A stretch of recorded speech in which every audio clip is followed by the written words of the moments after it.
What is regenerative medicine? We hear this catchphrase a lot in aesthetics, and it can be linked with things like PRP, PRF, Sculptra, but what does it truly mean? Hi, I'm Brittany. I'm an aesthetic MP from Maryland. Let's talk about it. So regenerative medicine is kind of an umbrella term that has become more popular recently to globally identify a group of treatments that are going to stimulate your own body to make more collagen, elastin, blood vessels, so that you can improve the quality of your skin and you can improve the volume underneath of your skin subtly without relying on synthetic products like dermal fillers or even injectables in general like Botox. So this has become more popular recently because there is a push in healthcare in general to do things more naturally, to stimulate your body to do what it does best: heal, regenerate, and create. So in the aesthetics community, we are doing that as well. We can stimulate your body to create a younger structure of skin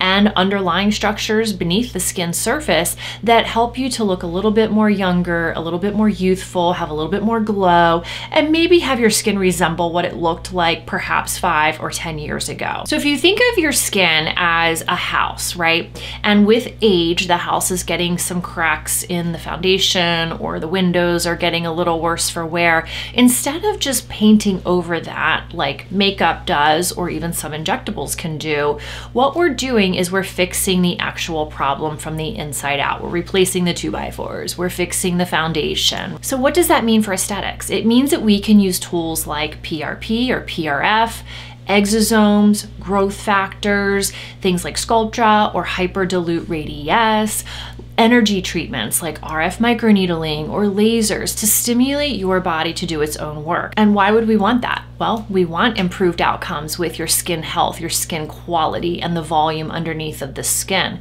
We want something that's biocompatible with you so that there's less risk of any kind of allergy or negative reaction. We want something that provides long-term effective results, but also safe. So in the regenerative world, there are 4 key ingredients that can stimulate the production of new collagen, new blood cells, new elastin. And those are stem cells, exosomes, platelets, and growth factors. And I'm going to do a completely separate video on those 4 items and dive deep into what they are, what the hierarchy is, which ones might be best. But for the sake of this particular video, we're going to talk about how each treatment can provide one or more of those items and what it can do for you specifically. So first we're going to talk about PRP or PRF, platelet-rich plasma or platelet-rich fibrin. And the originator was PRP or platelet-rich plasma, where you draw your blood, you spin it down in a centrifuge, all of the chunky bits or the cells go to the bottom, and the liquid part or the plasma stays at the top. And that liquid plasma is what gets re-injected.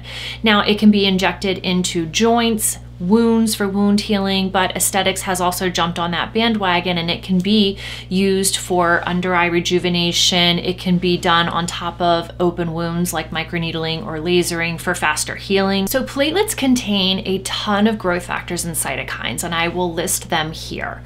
If you notice, one of them is PDGF, which we will do a whole separate video just on that topic because it's been a hot one recently. So what are the platelets going to do once they're in the area?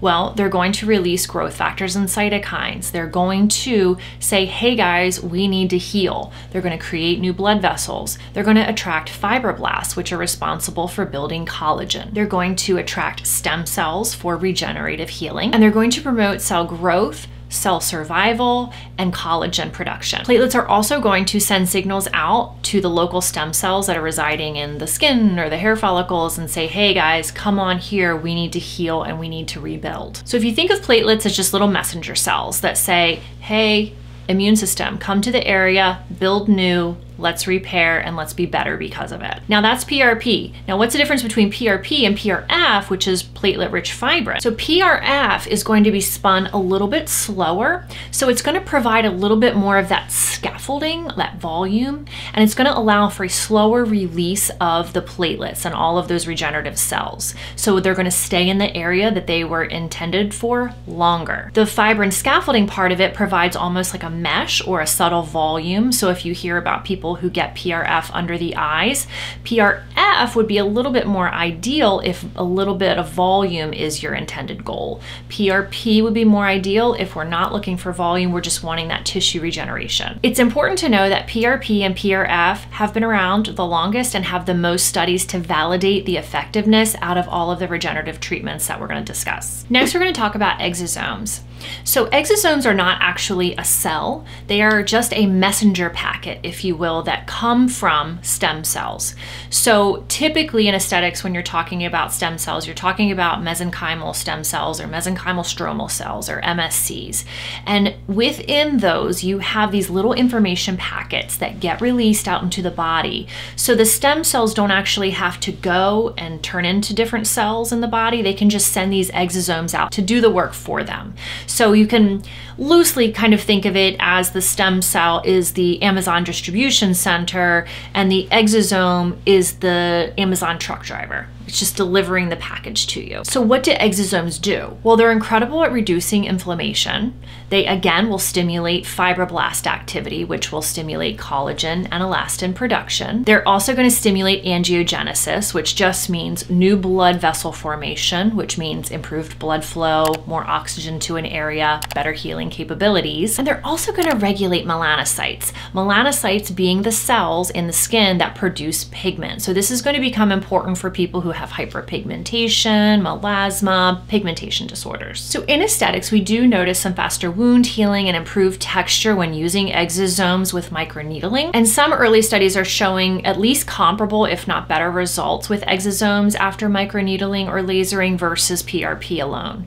Now again, they're early studies and some of them are very small, so we're still learning as we go. The important thing to know about exosomes is that there are no FDA-approved exosomes for aesthetics specifically at this point. This is largely investigational, it's a newer player to the market, and the studies are just evolving. Okay, now let's talk about growth factors. So in the hierarchy, these are at the bottom, the downstream, meaning you have stem cells at the top, you have platelets near the top, they're going to release things like exosomes, and then underneath of that, you're going to have growth factors that are released. But they are what actually change the cell behavior. So they are what actually directly impacts each cell. So they are going to bind to the receptors on the cell, and they are going to tell it to make new blood cells, make new collagen, regulate pigmentation, and overall just proliferate new cell development. So growth factors can work well as a complement to treatments like microneedling or lasers, or they can be in your skincare items for daily use. In terms of the skincare utility, there are some really good random controlled trials of split phase tests where they have shown that growth factor application to the skin improves texture, pigmentation, and wrinkle depth. So next we're going to talk about collagen stimulation with injectables like Sculptra or hyperdilute radiase. And these items are meant to improve the underlying scaffolding, or what I consider the thickness of the skin. As we age, our skin is losing collagen. It's forever getting thinner each year. So if you think of when we're young, our skin is thick, like a Tempur-Pedic mattress. As we get older, it's thin, almost like a bed sheet.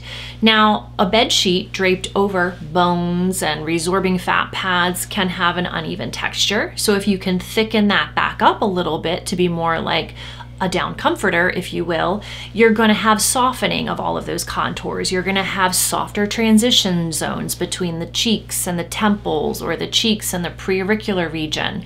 Things are just going to look a little more youthful, a little more subtle, a little bit more natural. So these items each work in their own way, and again, that'll be a separate video just on that topic, but essentially they are creating a scaffolding network under the skin that's going to plump that area up, and they are directly working on the fibroblasts, which are the cells that produce collagen and elastin. Last, we're going to talk about microneedling and lasers. So when you injure the skin in a controlled way with a laser or microneedling, you are tricking the body into initiating its natural cascade of events to heal. And that happens in 3 phases. You have an inflammatory phase where your platelets, your white blood cells, and your growth factors are all coming in to start the healing process. Then you have a proliferative phase where the fibroblasts are now coming in to make new collagen collagen and elastin. Then lastly, you have remodeling phase, where all of your old collagen, the damaged collagen that might not be the best right now, is taken out and replaced with new, and that scaffolding is underway. So this helps your body to synthesize new type 1 and type 3 collagen fibers, which again helps that scaffolding to become more plump and supportive. And what you'll notice is more smooth, firm, and elastic skin. It's important to know that these changes are not going to happen overnight. They are going to take weeks to months. That is the natural course of time that it takes for that process to happen. You're also going to notice improvement in pigmentation, vascularity, and skin texture. So it's important to know that lasers and microneedling are a very precise, controlled injury. We're not adding anything to your body. Your body is just responding in its natural way to have a regenerative healing process that by default allows you to look a little younger and more youthful in the process. So I hope you found this video helpful on regenerative medicine and how the body can heal itself naturally and renew itself to be a little bit more youthful, plump, firm, less texture, less melanin production in a safe, natural way. And I hope that you found a treatment that maybe you didn't know a lot about before. Comment below questions you have about this video, or if you've received any of these treatments discussed, tell us your experience. And as always, guys, thanks for watching.